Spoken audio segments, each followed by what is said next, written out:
In today's quick guide video, let me walk you through the way that you use the AOL Mail Undo Send. If you have sent a mail without adding an attachment, or maybe your mail has a typo, in order to use the Undo Send feature inside of AOL Mail, what you'll need to do is tap on the profile icon on the top left and then head over to Settings.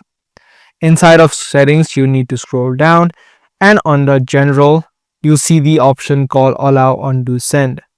Make sure that this option is toggled on, and whenever you send a message, you'll get a quick option of canceling the message.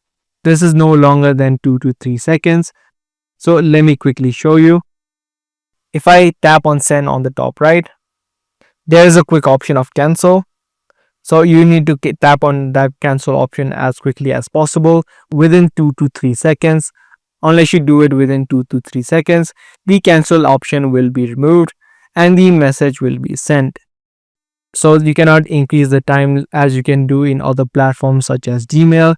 You need to work with 2 to 3 seconds inside of AOL Mail.